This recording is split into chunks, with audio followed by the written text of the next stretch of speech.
Imagine करो आज से 4,500 साल पहले कोई ऐसी सिटी एग्जिस्ट करती थी जहाँ के पास मल्टी स्टोरी घर थे, अंडरग्राउंड ड्रेनेज सिस्टम्स थे और उनके पास ऐसी एडवांस टाउन प्लानिंग थी जो आज के मॉडर्न स्मार्ट सिटीज़ और म्यूनिसिपल कॉरपोरेशंस को भी शर्मा दें। वेलकम टू डू डायरीज दोस्तों।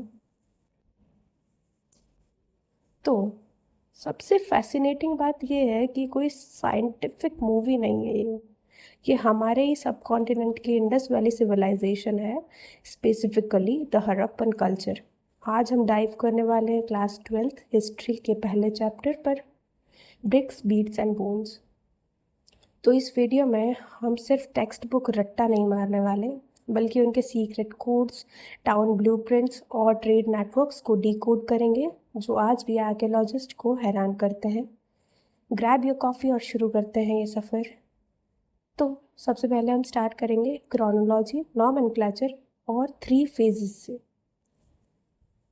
So now let us start with the basics. Modern historians और आर्कियोलॉजिस्ट इससे ऑफिशियली हड़प्पन कल्चर कहते हैं। अब आर्कियोलॉजिस्ट की डिक्शनरी में कल्चर का मतलब नाच गाना या फैंसी आर्ट गैलरी नहीं होता। It is a cohesive assemblage of artifacts जैसे engraved seals, polished beads, standardized weights और baked bricks जो एक specific geographic area में मिलते हैं और defined historical epoch से जुड़े होते हैं। Phase 1 Early Harappan Culture Pre-urban baseline marked by distinctive ceramic styles, pastoral agricultural shifts और rudimentary craft systems। इसका मतलब ये है कि ये फाउंडेशन फेज था।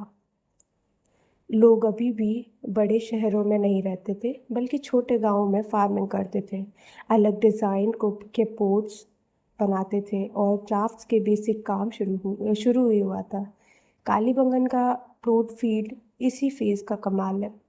दूसरा आता है phase 2 mature Harappan culture.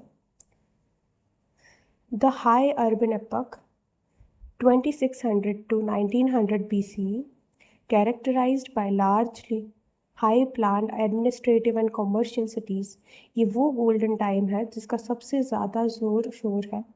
Mohenjodaro और हड़प्पा जैसी मेगा सिटीज़ बने जहाँ super smart town planning, strict drainage, grand public pools और इंटरनेशनल ट्रेड नेटवर्क चल रहा था। Now comes phase 3 late Harappan culture. This is the post-urban structural phase characterized by technological fragmentation, localized rural resettlement, and the collapse of inter-regional trade loops. मतलब picture का sad ending, बड़े शहर खाली होने लगे, लोग वापस छोटे गांवों में शिफ्ट हो गए, रूरल रीसेटलमेंट भी जिसे कहा जाता है, टेक्नोलॉजी टूटने लग गई, फ्रेगमेंटेशन हो गया और लंबी दूरी का ट्रेड खत्म हो गया। अब हम बात करते हैं Harappa. This is the type site located along the old bed of Ravi river. Remember it, Ravi river पहला अर्बन नोड जो डिस्कवर हुआ था। Mohenjodaro lower banks of Indus river पर सिचुएटेड मॉन्यूमेंटल मेट्रोपोलिस था। शॉर्ट अवे नदर्न अफगानिस्तान में डिस्टेंट ट्रेडिंग आउटपोर्ट्स लैपिस लजुली जैसे mineral extractions के लिए क्रिटिकल था। धोलावीरा और लोथल जो कि गुजरात के मेजर कोस्टल और वाटर मैनेजमेंट पावर हाउस थे। अब आते हैं हम हमारे नेक्स्ट टॉपिक पर, that is subsistence strategies and agrarian economy.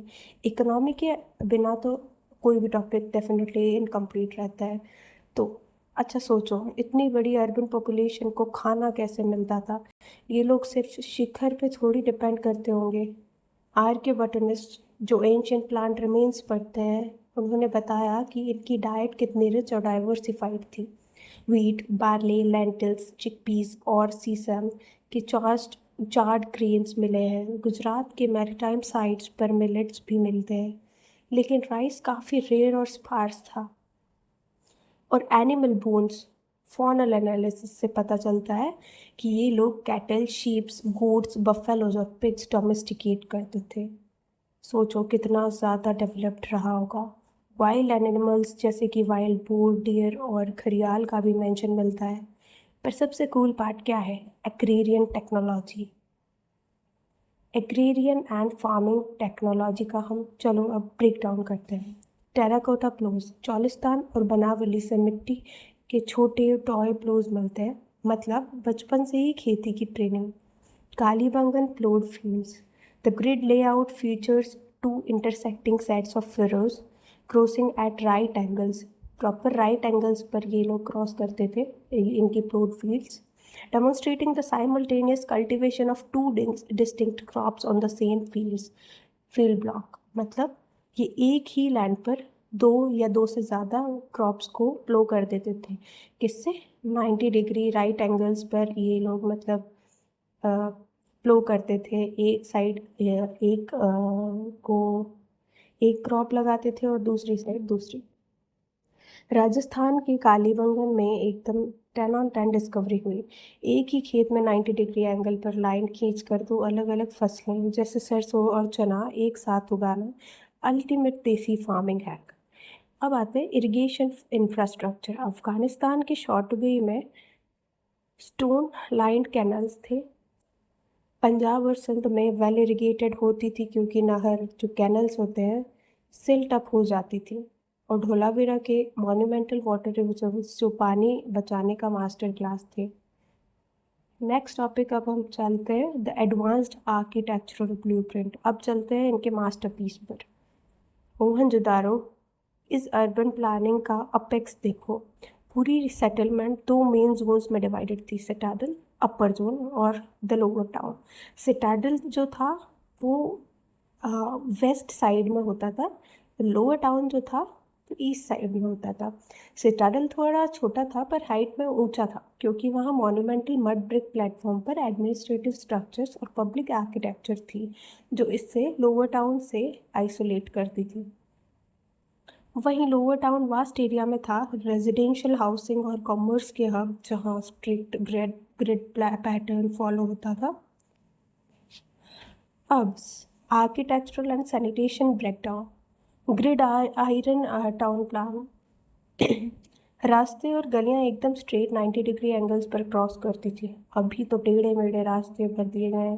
पहले ड्रेनेज सिस्टम बनते थे, फिर उसके आसपास घर बनते थे।